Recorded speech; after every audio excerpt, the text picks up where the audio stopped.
Hello and welcome back to another tech tip tutorial. This video was requested by Pazlar and it's how you can hook up your GitCoin account with BrightID. Stay tuned.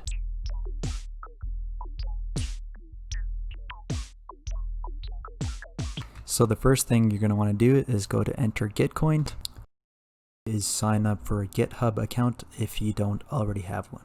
So after you've created your account, what you want to do is go back and click the join again, and then you want to authorize GitCoin and fill out your profile here. That is if you are a new user. So now I'm going to connect my MetaMask wallet here, and I'm just hitting connect here. So now my MetaMask is hooked up.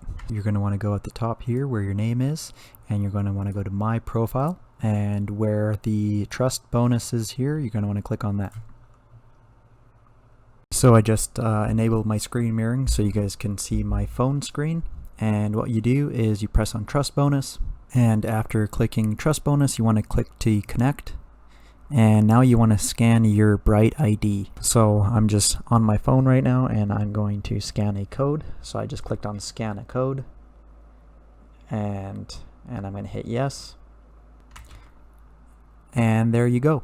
Now GitCoin is linked up with BrightID and you're verified. That's it. Bye for now.